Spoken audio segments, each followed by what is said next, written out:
the fear of failure. That imposter syndrome, no matter how knowledgeable I am, we still think we are not good enough. So you know who your good people are, you know who the disenchanted are, the ones you didn't think of are what's categorized as disengaged. 60%. So Paul said, if you listen, you forget. If you look, you remember. If you do, you understand. I think the great leaders are the ones who are humble enough to listen to the people, humble enough to know that they don't have all the answers, but courageous enough to know that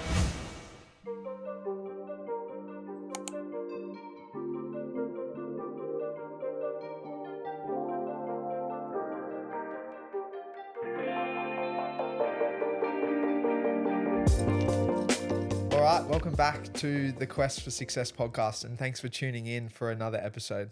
We're really excited today because, especially for me, in this very much self-improvement stage, and we're very lucky to be joined by Ishan Galapathy, who is a operational excellence and productivity guru. So I'm really looking forward to deep diving into some of your learnings and exploring your journey. So thanks for joining us today. you're very welcome, Dylan. And guru. Okay, now I'm a little bit challenged. So I don't know whether you're expecting for me to say anything profound now that you have put me to a guru status. But I generally go by, I'm an operational excellence strategist, which is a bit of a mouthful and a tongue twister.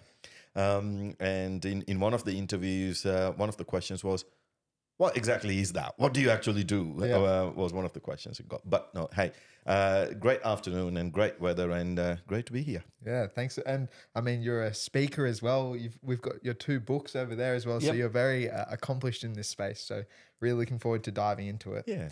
And to start this conversation, we really need to understand the core of what we're going to be talking about, which is success. Mm-hmm. And so I want to ask you, what does success mean to you? Well, I think the day that I'm going to be wearing a Quest for Success T-shirt would be the kind of the height of my success. Obviously, I'm not there yet, so perhaps one day. Interesting question, Dylan. Success means a lot of things to many people, right? Mm-hmm. And we define our own success. And in the first world countries, that we live in, it's quite easy to fall into the whole capitalist kind of mindset of, success is being measured through the things we have, the tangible things, the car you drive, the house you live in, the suburb you live in, and, the clothes you wear, the brands,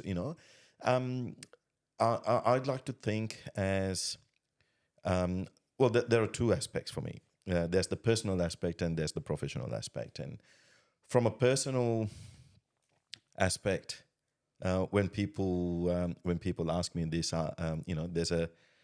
there's a light-hearted version of what success looks like, and I basically say, look, I haven't had to give cornflakes for dinner for the family. Yep. I haven't had to go on seek.com, and I haven't ended up with an email address for one of my clients. The third one is a bit tricky. So, and I go like, if I can tick those 3 things, I'm going like, right, they're like very basic, but it kind of keeps me grounded. Obviously, I can keep the family fed and I can give them the basic needs. And haven't got, the fact that I don't have to go on seek.com means obviously my practice is going okay. And the third one is very important because there are often situations where when I engage with clients, I enjoy the work that I do, and there are opportunities and there are situations where they go like, well, come on, we'll give you one of our email addresses and, you'll be one of us.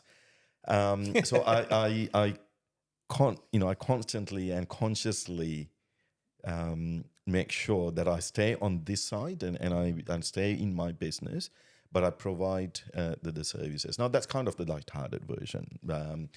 I'm very big on setting goals And I'm also okay with not achieving the goals, because that means you've set a goal that stretches you, and it kind of gives you growth, in my belief. So yeah, as long as there are things that drives you, there are things that grows you, and there are things that energizes you, that's what success looks like for me. And there's a whole different model for my clients, of how I help them to become successful. But I think we'll go on to that a little bit later, perhaps, when we deep dive into productivity and all of it. Yeah, How does that sound? Does that's a very interesting way and very holistic definition of success. We get a lot of people who give us, one-liners, but I really like that. Kind of touched on all facets. It's structured, right? As expected from you. And so you touched on what your actual role is, but I would like you to expand on that a bit more. So for people who are listening and hear your name, don't know who you are, what is it that you actually do? The easiest way to explain is, now I've had the privilege of nearly 25 years, or 25 plus, predominantly in the manufacturing sector. And I've had roles of being in manufacturing management. So they're the roles that I've been responsible from converting raw material to finished goods and everything in between. And I've been privileged to work for a lot of the multinational companies that are well known in Australia and perhaps overseas as well. But the bigger roles that I have played are in continuous improvement or process improvement, and operational excellence is the big umbrella word, where I've played big roles, looking after Asia Pac, looking after global continuous improvement for all these companies. So that's my background and experience and expertise. But 10 years ago, I had an opportunity to start my own consulting practice. And I did that to help one of my own problems, and also one of the other problems for the company. My own problem was I had two little boys, and I was spending far too much time on hotels, planes, and lounges. So I wanted to solve that problem. But the bigger problem for the companies is the way we improve productivity itself has become complex and complicated. So I want to simplify things, and that's what I stand for, in trying to simplify things. There are a lot of buzzwords, there are a lot of acronyms, there are a lot of big concepts. But at the end of the day, in a manufacturing or logistics point of view, there are people that we call the shop floor at, pretty much at the grassroots level. They are the people who are really adding value to the business. Yeah.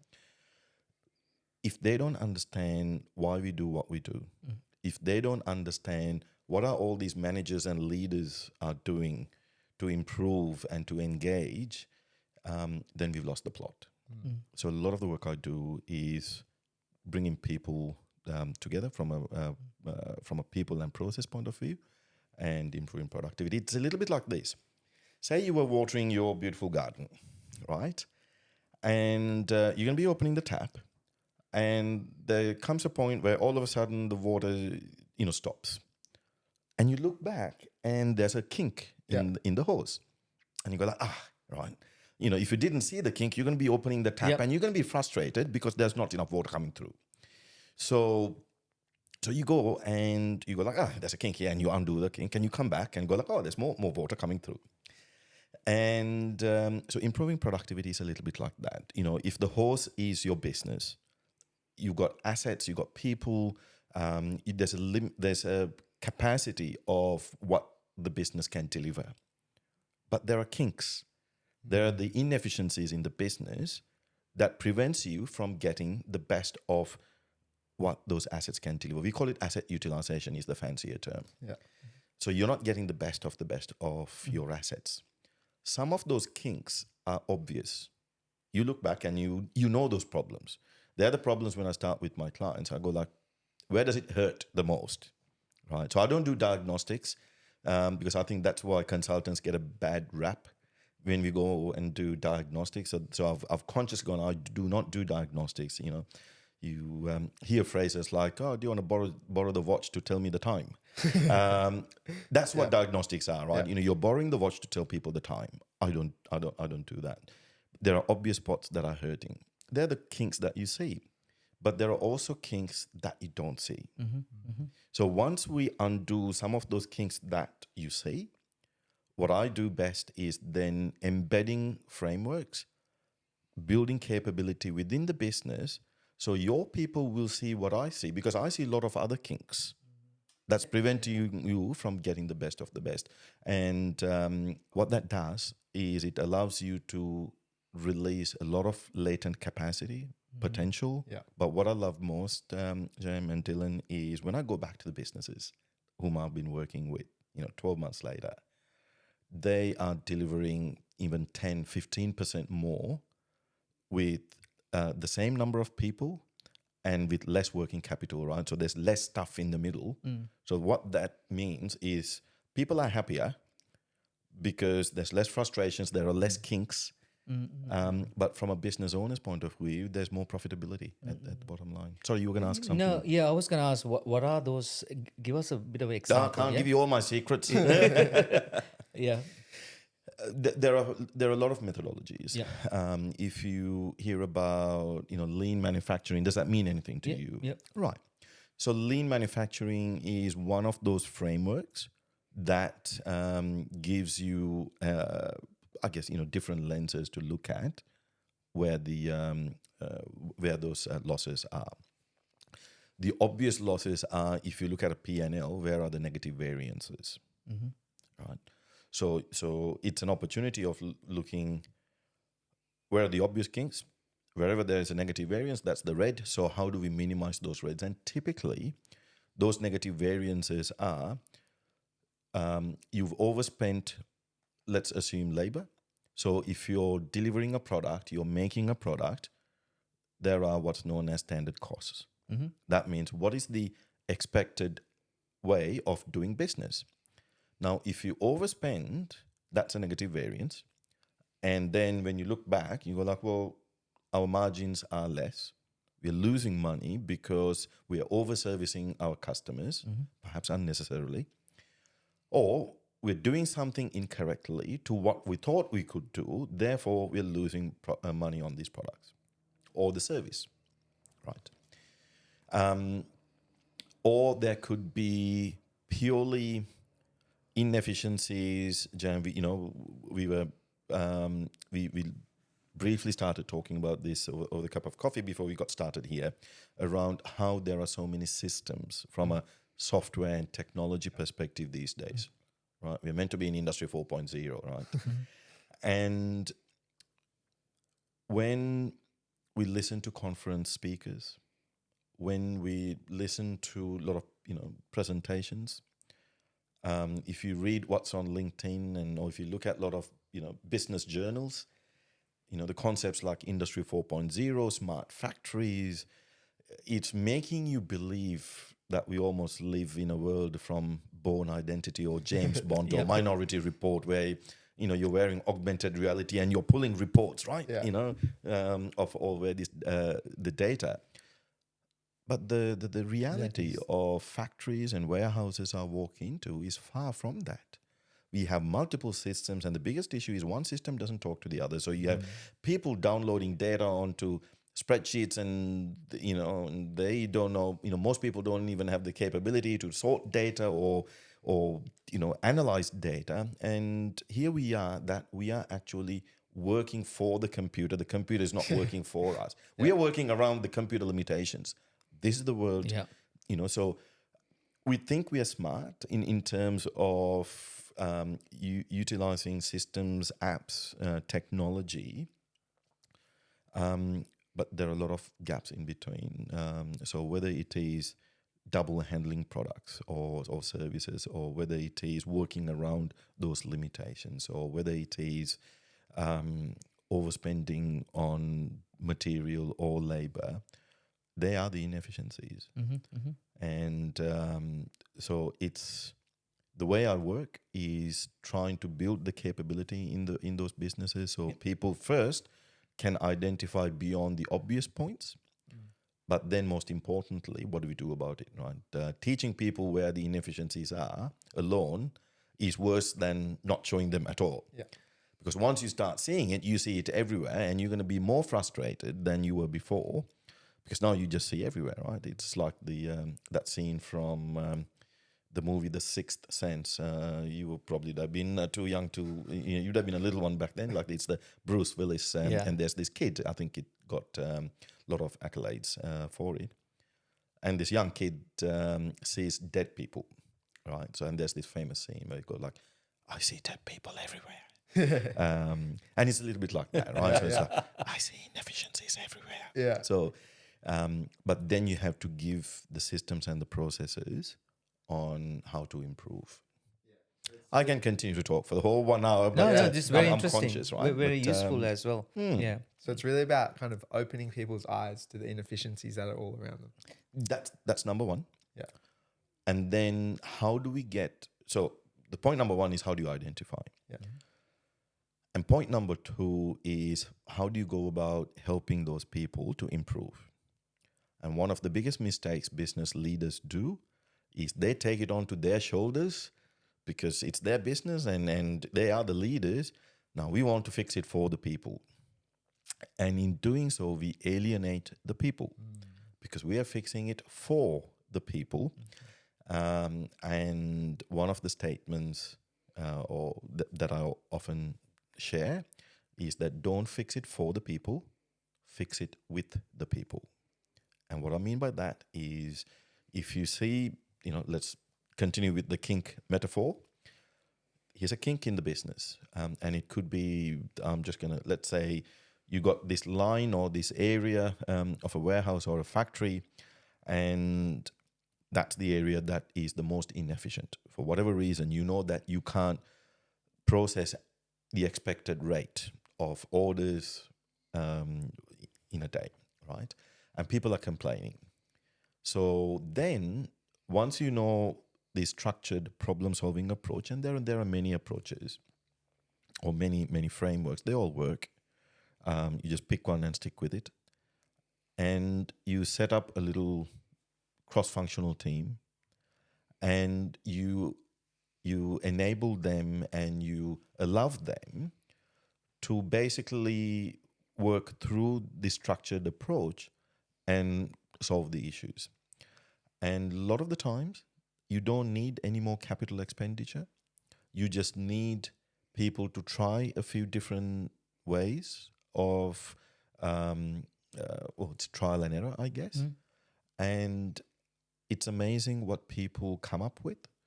And it's amazing how it helps people to be more engaged, proud of the work that they have done, the contribution that they have given back.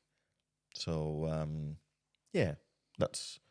I mean, end of the day, like we're working on process, but most important thing is people, right? Bringing them together Right. to drive that process. Absolutely. And interesting, Ishan, I was at the book launch, your book. You were talking about the disengaged. Yeah. Right? That was really interesting.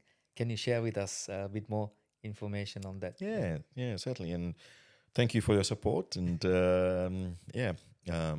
And maybe, before that, let's talk about your books, right? So this is your third book that you've written? correct, yes. And I guess you have a bit of a series.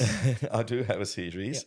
The first one is out of print at the moment, so it's going through a second edition iteration.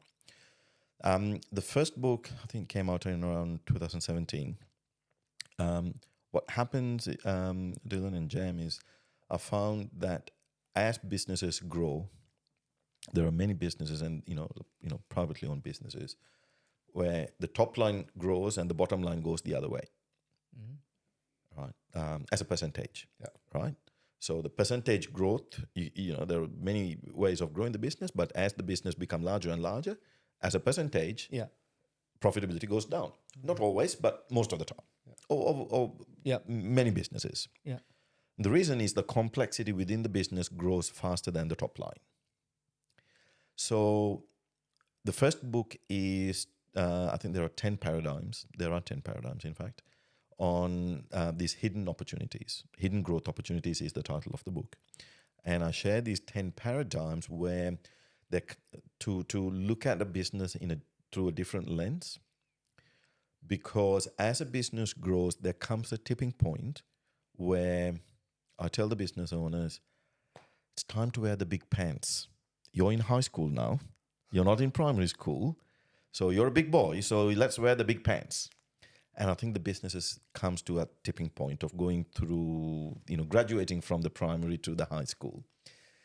What I mean by that is a lot of the times, some of the smaller businesses I go and work with, the son is in the hot seat. Dad started and, quite proudly, and dad's not too far, right? He's just right there making sure.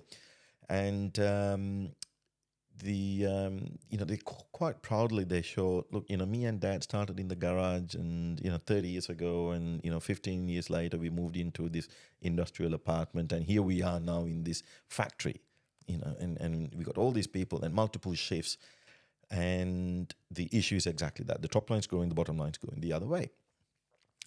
But when I go into those factories, what I often see is a scaled up garage. It's a scaled up garage because the mindset is that's how we started. That's what gave us growth, and that's what gave us the success. Yep. So let's continue. Yep. And you're perhaps a little bit like the captain of the Titanic, where your experience is now working against you. Use the same formula. Right. Yep. But there comes, you I'm sure you've heard the phrase of what got you here ain't going to take you there. Yeah. So there comes a tipping point. So the first book is about what are those 10 paradigms? Yeah. Opening the eyes to ways of improving productivity and sharpening the bottom line. It's the money that's just bleeding through the business and just leaking out profitability. The second book, Advance, is now if you're interested and you go like, yeah, great. How do we go about it? It's a framework. So it's a DIY framework, and I talk through here's how to implement. From my experience with those multinational companies, I've simplified it, and most of my work is actually embedding that framework. The third one, Unlock, which we'll go into a little bit in detail, is about, it's not the framework. It's not the tools, the techniques, the templates, not technology for sure. It's the people. So no matter how wonderful your business processes are, your frameworks, you need them, but it's how you take your people through a journey or through growth phases.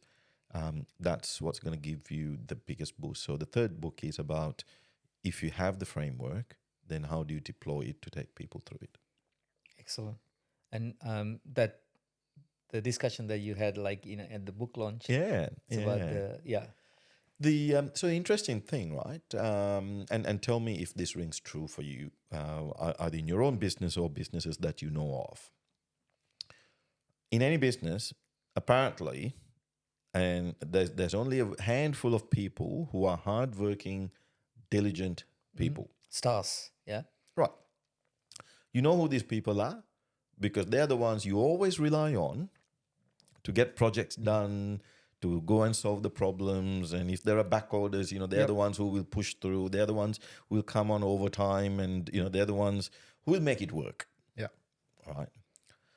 And according to Gallup, they're the people who measure anything and everything relating to employee engagement. They're known as, I guess, they're a global authority on employee engagement. So as per their latest data, so 25%, I'm rounding up the numbers, is the engaged percentage. So 1 in 4, right, is what you got. You also got 15% of people who are extremely unhappy, extremely disgruntled and disenchanted, right? In case you're wondering who these people are, right, if you sit next to these people in the canteen with a cup of tea or coffee, you'd feel like after 5 minutes you want to get up and go because, the whole world is out to get these people and nothing's going right for these people, and right. But they seem to have a solution for everything, though. Interestingly. So, there's about 15% of those people.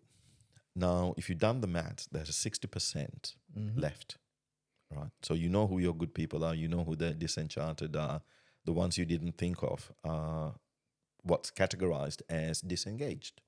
60%. 60%, give or take, Yeah. right? 60%. And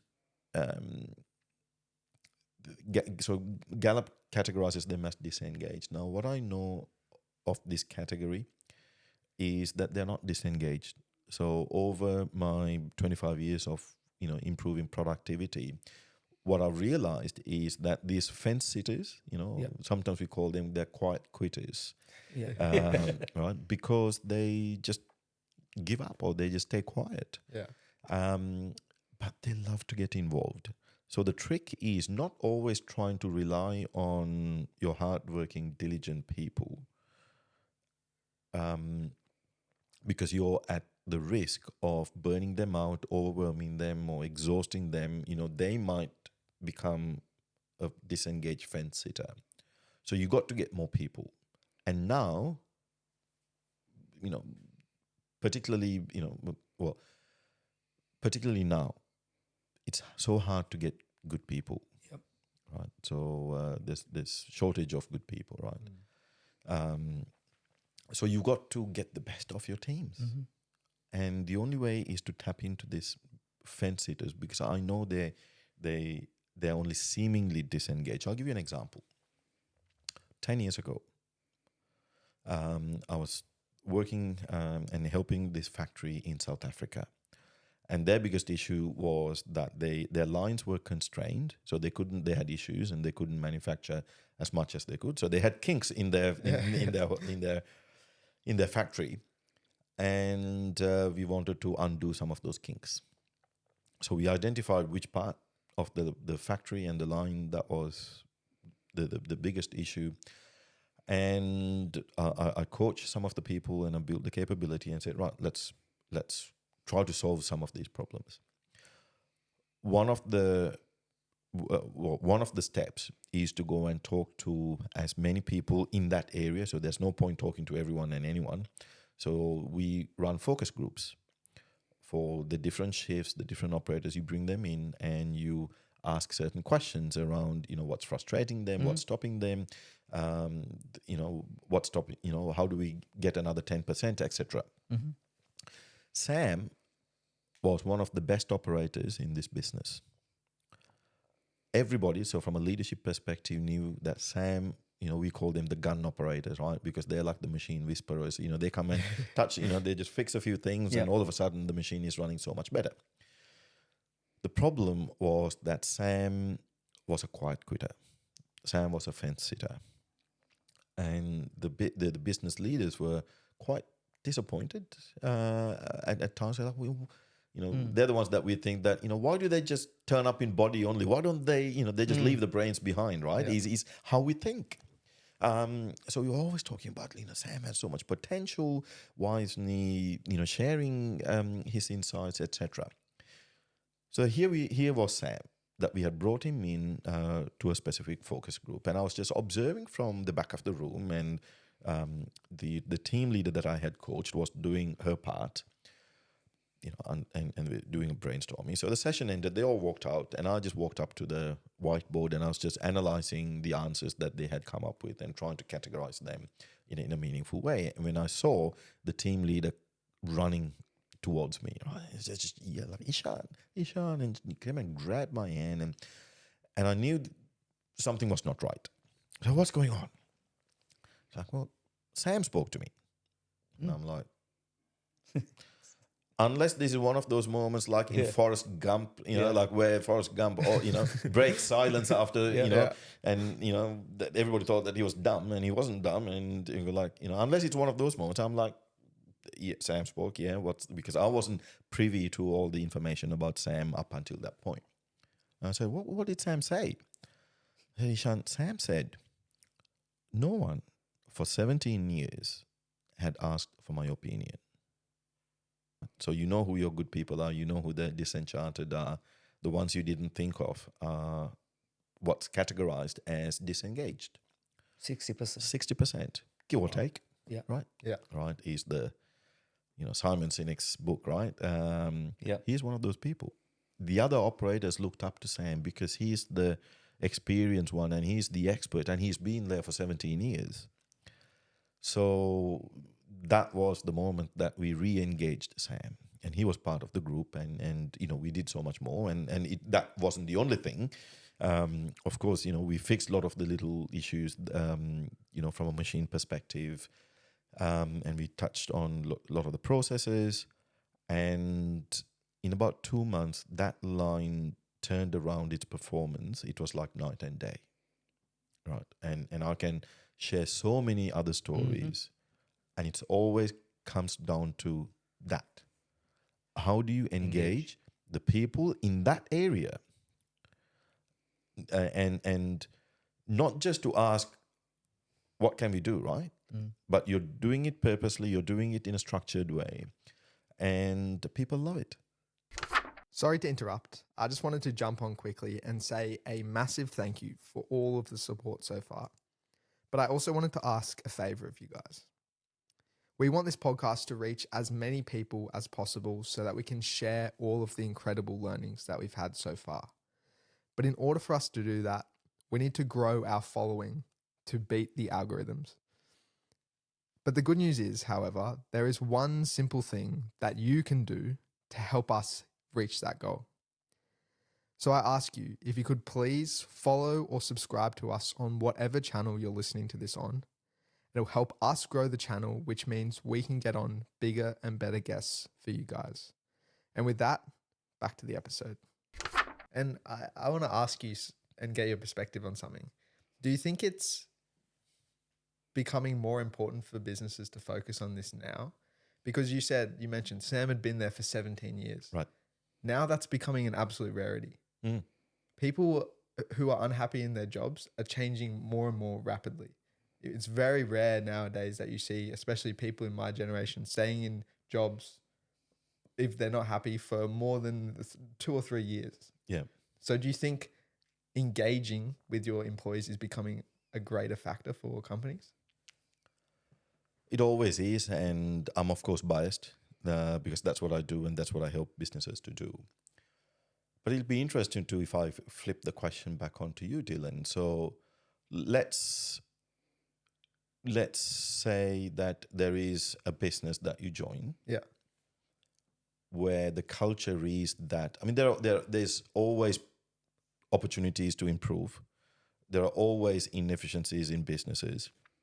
So, there isn't a company that you go in and go like, right. But if the culture is such that people are happy, people are willing to get together and solve these problems, and the business allows people to step away from the line or the work area, be it on overtime or, come in on a Saturday or whatever it is, but people are willing, people are happy, and they know how to look for inefficiencies, they know how to improve inefficiencies and make things better for themselves. If it is one of those businesses that you join, so there's a question coming your way, and let's say that, the pay is, okay, right? Let's, say 60 to 70th percentile pay, right? So how would that make you feel? Because I honestly don't know how the latest generations think and feel, and would that be enough to keep you involved or engaged and in the business? What else would you be looking for? I'm thinking of a very specific example. Right. So for me... Dad didn't pay you enough? I didn't hire him yet. That was a point. Coming from a renewable energy background, I was thinking about, okay, I could either go down this path where I could go to the mines, for example. Incredible salaries. Right. But it is a very, very tough work environment. Yep. Or I could go down a path where it's more learning, good community and kind of development path, less salary. And I think that's kind of coming to your point. I ended up choosing the path of growth and development. And I think I suppose that's how I would answer your question. I think culture definitely plays a big part of it. Right. And if I had have chased the salary, it would have been for an incredibly short period. Mm. And I think that's something that's common. And I talk to my friends about this. Oh yeah, I might go and work in the mines for 1 or 2 years just to, get this massive salary, but it's not a long-term thing. Mm. So I think it's kind of a timing related as well. It is, isn't it? Jam, you've got a lot of employees in your business, and I'm sure you're seeing a generational gap. Absolutely. What are you seeing? No, yeah. So I actually have a question right before I answer Okay. you. I mean, do you think people also want to hear, as what Sam example, people want to be valued, right? Because if they don't feel like they've been valued in the organization, Yep. I see that throughout my journey as well. That's a really important I think 100%. more than money. I 100%. mean, we all know, right? Most people leave their work not because of money. Number one factor I heard is like their boss. They don't like their boss, their direct report. And so I think people wanted to really engage and provide that value to the business. But if the employer not willing to listen, that play a big part for them to change their mind. I see through years working with many people. That's probably the number one thing that I see. Absolutely. Because what drives us, and there's a common thread between what the two of you said. It's about what lights you up internally. Yeah. That's what drives, right? Which is uncommon for someone of your generation, Dylan. So I really applaud the fact that you were able to tap into that early on, right? Because these are kind of the things that when you turn 40, kind of well, it is, right? Because as we grow and mature, there comes a point of asking those questions of the meaning of life and the purpose of what am I here to contribute and all of it. So I'm delighted to hear that you started your quest for success at an early stage. To that conversation too, I didn't really answer that question. One thing that I see with the younger generation, everything going now, they want it now, right? They don't have that patience to wait for a year or so. Very rarely someone said, hey, I'm going to work here for 2 years to learn. That's my number one priority. They do, but they want to have a quick win. I mean, Dylan is a great example. He thought, well, he went to Stanford and he learned great stuff, coming and doing his own thing. Overnight, he's going to become a millionaire. And then he realized that's not the case. When you're running your business, it require a time, right, for you to grow. So that realization, sometimes, the current generation, they're not willing to accept that. So if they don't feel like, well, I need to put effort and time into something, I'll find some other option, because there are plenty of options out there. Right. So that's something that I see. Do you think that's just immaturity? Do you not think that you were the same when you were young? Yes and no. We didn't have much options available when we were young. Right. I think what's happened, and this is my opinion only, right? I'm not an expert into this area. I think what's happened is, as software and technology has obviously improved, and we've got everything on our palm these days.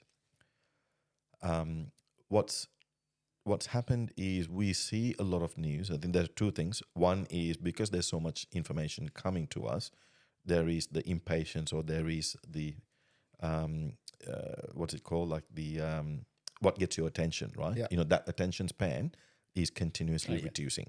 So there's that.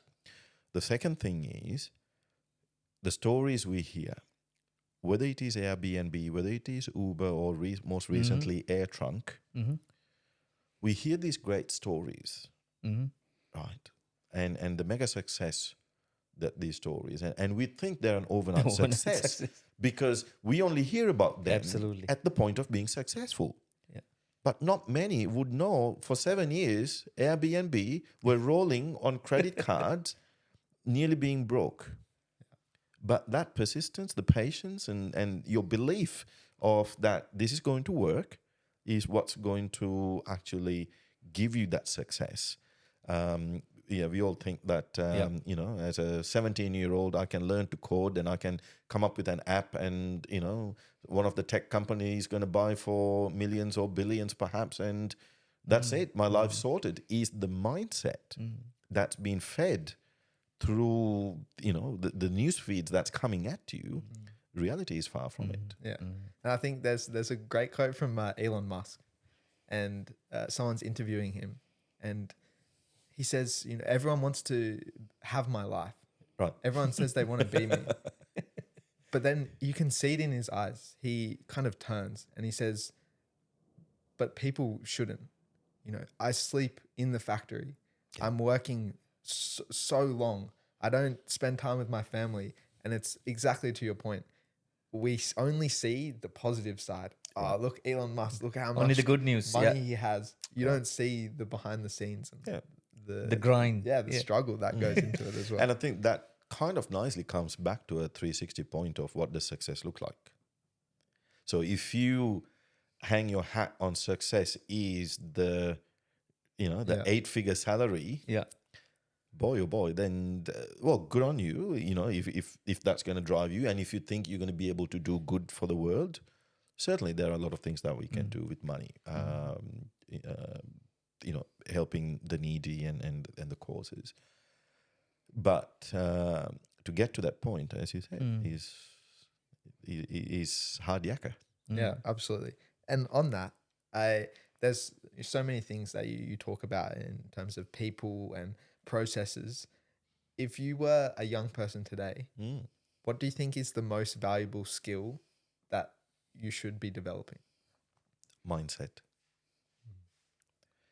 Mindset of self-belief, believing in yourself.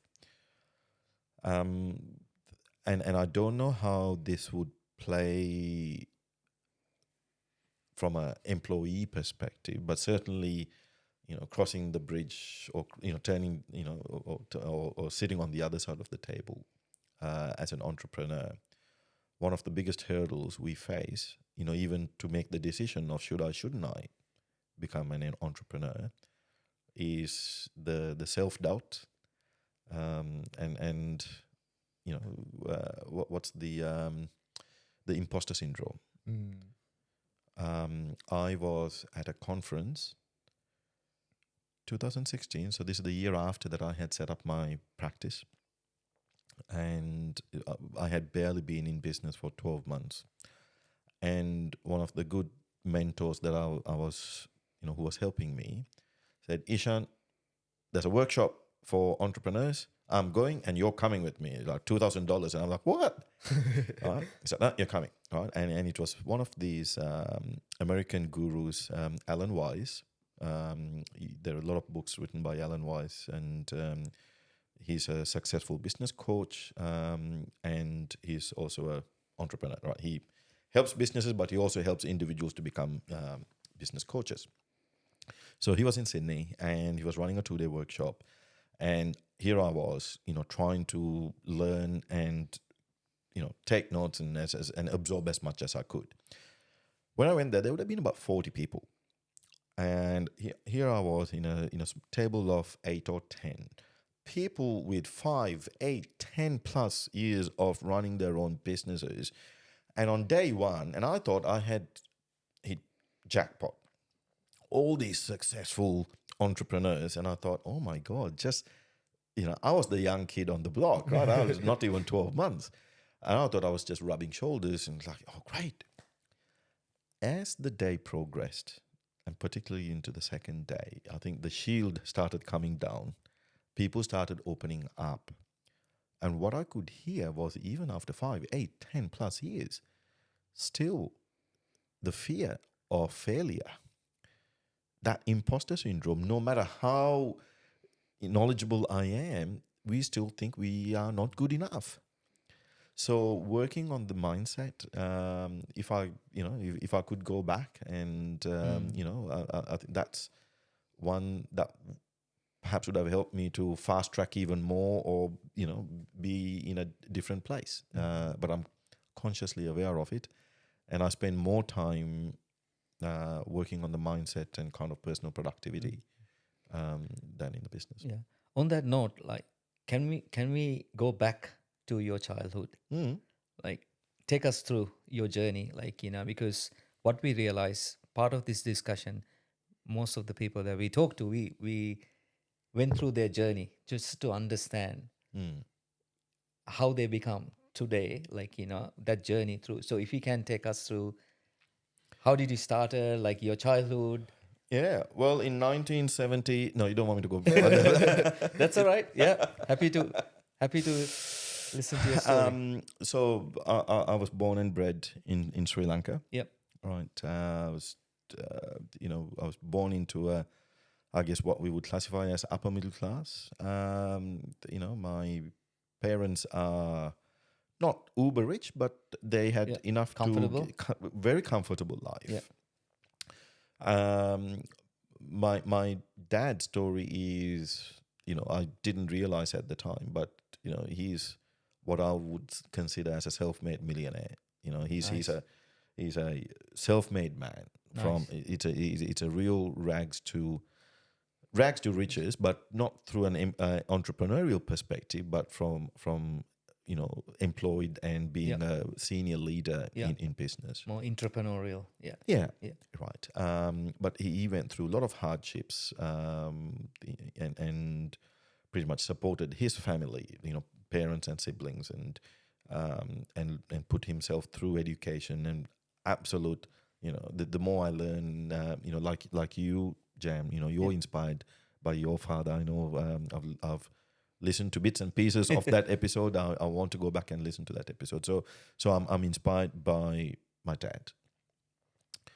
I was fortunate enough through the hard work that my dad had done, because he went to the Middle East in the 80s, and he worked in countries like Oman and Dubai was pretty much the desert, not before Dubai became Dubai that we know of. And I've seen that Dubai of what it was before. But yeah, so my dad wanted to give me the education that he never had. He wanted to help me so that I wouldn't have to struggle. So I was the lucky one who got to go to a private school in Sri Lanka, and I was just enjoying life. I could say that, what's the phrase? With the silver spoon in the mouth, right? I did not feel any discomfort. And of course, going to a private school, it's one of those elite schools, and you're mixed with, the top 5% of people, in Sri Lanka, in Colombo. So with that mindset, of course, I'm growing up thinking that, like the Western capitalist and, that mindset. But I'm able to contrast in Sri Lanka, because you see the village life. You see the have-nots. You see the duality in life of, you can go to a restaurant and have a meal and step out, and there's a beggar who hadn't probably eaten for a number of meals. So despite having lived this upper middle class family, I was still grounded. I went to Sunday school and lived that Buddhist life. So I feel like I lived a grounded but perhaps a little bit more biased towards the Western life. I always wanted to be a pilot. Wow. From about this small. And it wasn't just a childhood dream, like most children say, I want to be a fireman or I want to be a policeman. And but no, I stayed with that dream all along. There's something, I don't know, I feel like I must have been a pilot or something in my previous life. I feel really connected to aviation, and I really wanted to be a pilot all the way along. And there came that point of after my high school in Sri Lanka. So my father wanted to send me overseas for my higher education as his way of supporting me to continue my development. He asked me what I wanted to do. Now, I could have just as well said, send me to flying school and help me get my commercial license. He would have, because that was the one thing that I stayed consistent from as far as I can remember. I want to be a pilot. In fact, even to this day, when I get on a plane, the hair on the back of my neck stands up. Before 9/11, I used to go to the cockpit often. I have a yarn with the pilot. I still go to the cockpit, but they only allow before while the plane is on the ground. Right. So there's I love it. Watch every episode of air crash investigations, and my only disappointment is they don't show it in the plane. So that was my passion. But for some reason, I said I want to study engineering, and I came to Australia, to University of New South Wales, and I enrolled in aviation engineering. Or aeronautical engineering. 4-year course, and the first 2 years are the basic engineering. So as I was going through this, and I started to realize, well, I'm studying aeronautical engineering, and I'm here on a student visa, which means at the end I'm going back to Sri Lanka. What am I going to do? there's only the Sri Lankan Airlines probably have, I don't know, 11, 12 aircraft. There aren't many opportunities. So the pennies started to drop, going like, something's not adding up. Around the same time, UNSW, the New South Wales University, brought in a new discipline called mechatronics. And that's the combination of mechanical and electronics. So I thought, that sounds good to me. It sounds like the future. So I put my hand up along with a few other students, and we were the first batch to go through that. So I studied mechatronics, robotics, and automation. So despite the fact that I look into people and processes, I'm not anti-technology. I come from that world, but I see the disconnect, all of it. But one thing that might be of interest is at the age of 16, I was an entrepreneur. What did you do? Well, photography was my hobby, right? And I got a good SLR, so not DSLR. I got a good Nikon SLR camera with a good lens, and I got good gear. Again, being I guess spoiled, but I was serious about it. I asked my parents, and I think one of my significant birthdays, they said, "Okay, if you're that serious, then we'll get you that." So I used to do birthdays, and nice. I didn't do weddings, but engagements and birthdays, and all the things that people wanted photography. And it wasn't as common as these days to have photography, right? You have film, and you have to get it processed, and it's an art. So so I did that as a hobby, and I was earning quite a decent side income. Nice. Yeah, that's really interesting. And I want to know what made you go from engineering into more the people aspect side. Well, day one, I can tell you what happened. As I was in third year university, there was this little advert on the university news board. And those days, because there is no Google, there is no, I don't know, whatever, there's no Facebook to advertise, and it's the old-fashioned notice board. And back in the day, like, there's a printed sheet of paper with little pieces cut out. So you just rip out one of the numbers, and that's the number to call. And if you didn't have a phone at home, then it's the little coin phone by the roadside with Telstra. You call. Right. This is 1997, my third year at uni. And there was an advert for a summer student to come and do some work. We had to do 60 days of work experience as part of the course. So I thought, oh, well, just go and see what this is about. And it was a company that was manufacturing aluminium windows and doors. in Brookvale. So that's Northern Beaches. Yeah. That's right. And I got and they said, yeah, come on in. And long story short, I got the job. So I got a summertime job. Now, 1997, 3 years before Sydney Olympics, the housing market was going crazy. Well, everything was going crazy, right? We were getting so excited, getting ready for the Olympics. This company, it was a third biggest privately owned windows and doors company. So it's not little backyard operation. It's a massive company. They could not keep up. The company was growing. And my job was to help the operations manager to improve productivity in the business. That's how I got in. And he was telling me, Ishan, I'll give you a few tips. You just help me collect the data and all of it. Now, one of the things I remember he said, first 2 weeks, you're working in the factory. I'm like, what? He said, you're working in the factory. You go to the window line and you work there as an operator. Obviously he showed me just be careful with the glass because, wear all the protective stuff. And I did not understand, and because he said, look, what did he say? Paul Martin, and I dedicated this third book to Paul Martin. Unfortunately, he passed away in his mid-50s due to cancer. So it's a lovely man.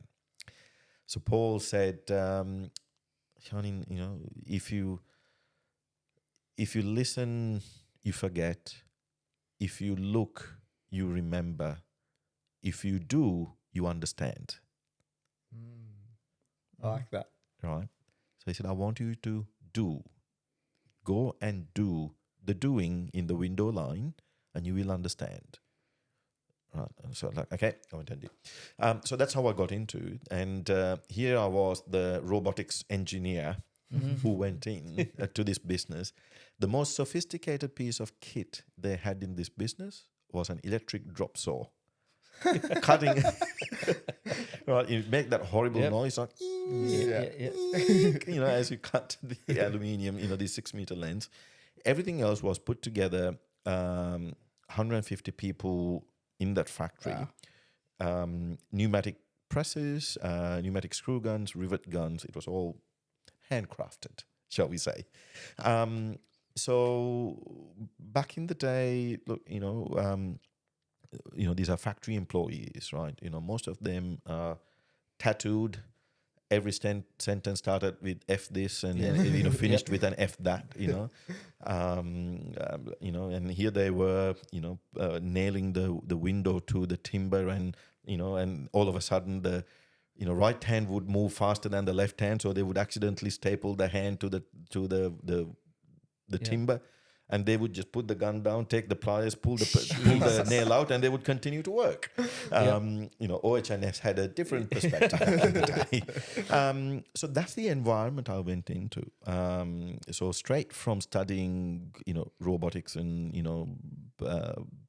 C plus and all these, programming, robots into the world of improving productivity by working with the people, understanding their frustrations, and then again involving them to improve productivity.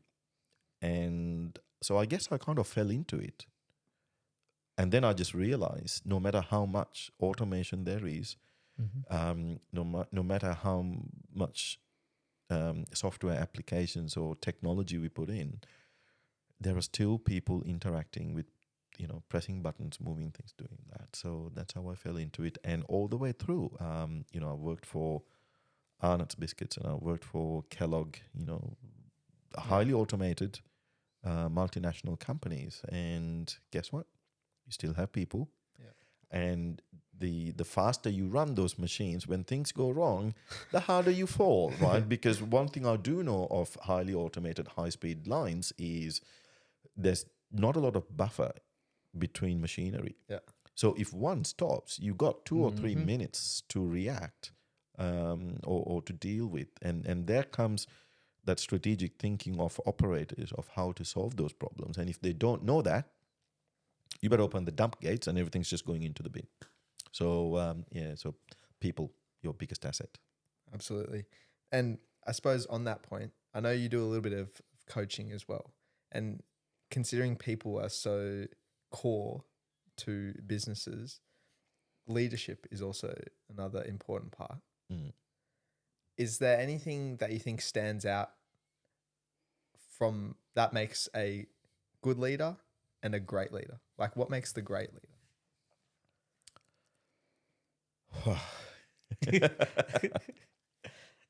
Simple question. And I think when you look back into all the books that's been written on the topic of leadership, I think it always boils down to, few things, as to what good leaders and great leaders are, right?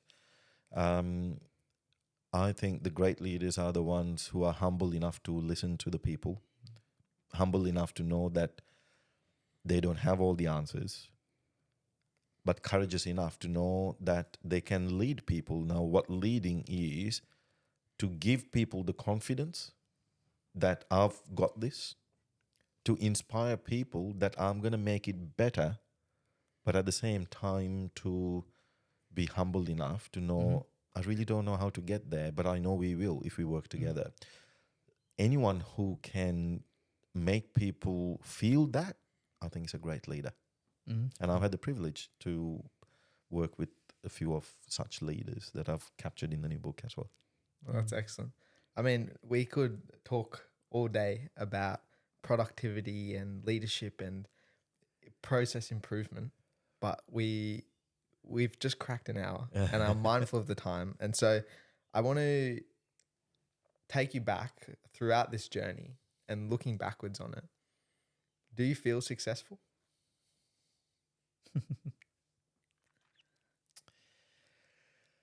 Wow.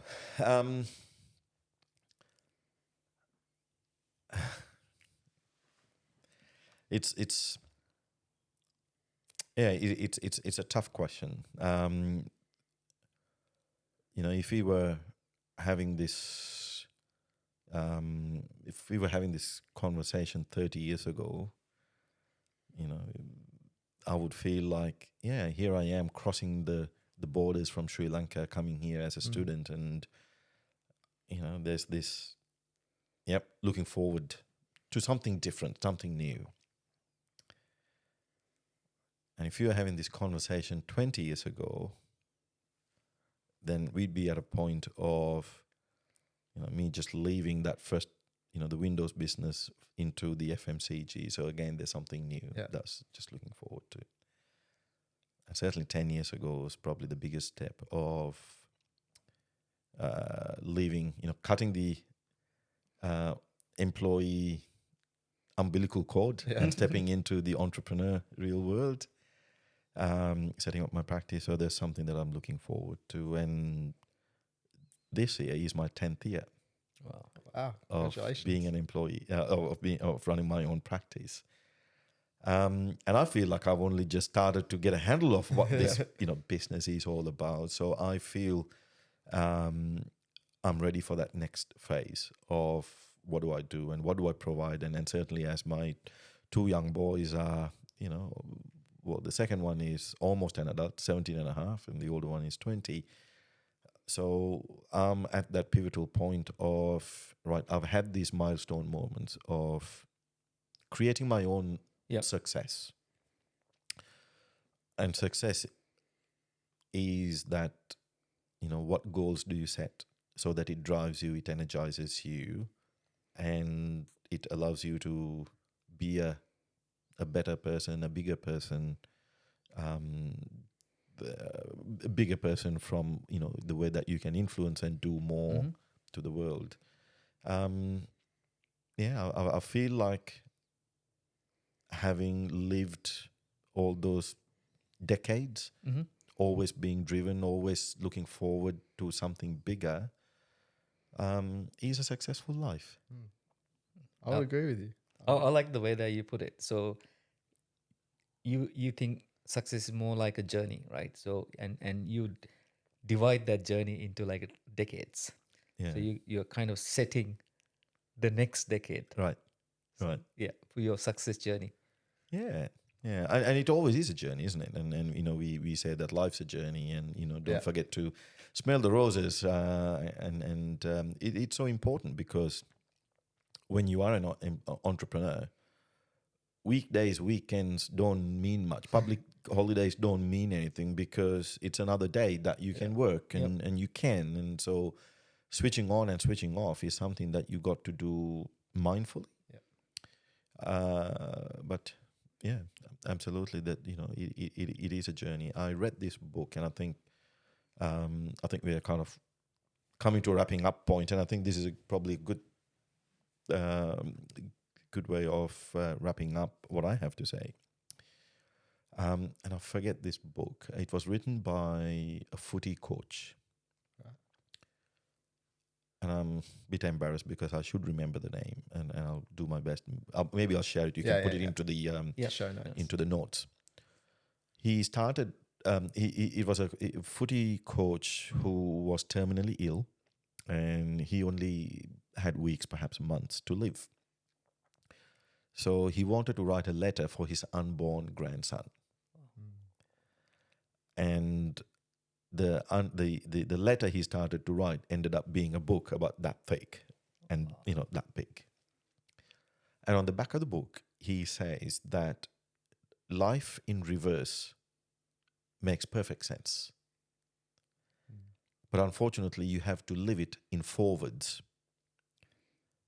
I understand my life because I don't have any more forwards left.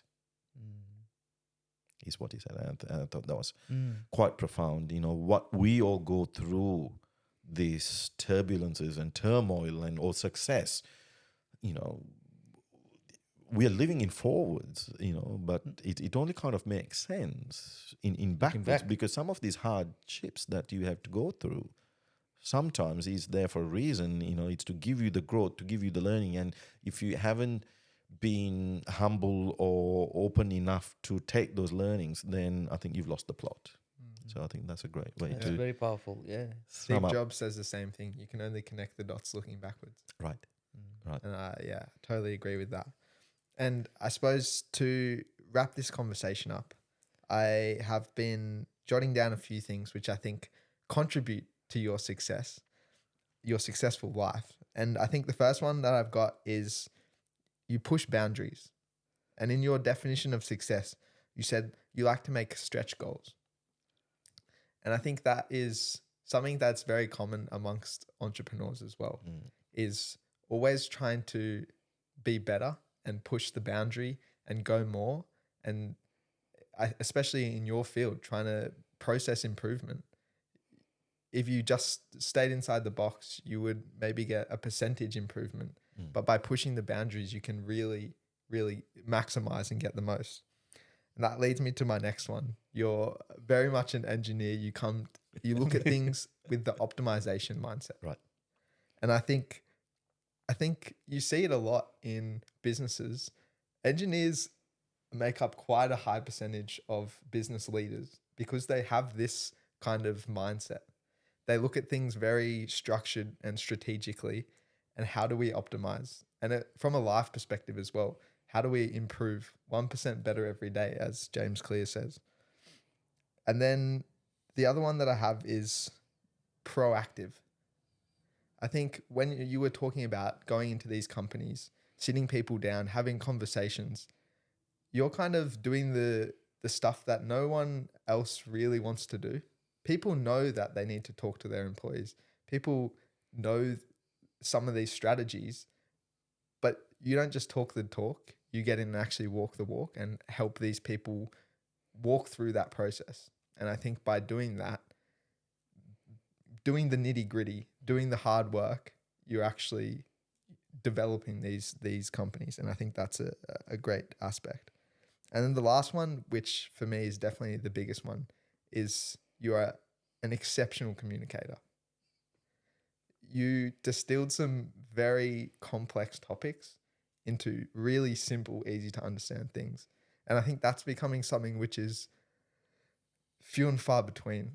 And I think that shows when someone really understands what they're talking about, they have a deep knowledge, they can explain it incredibly simply.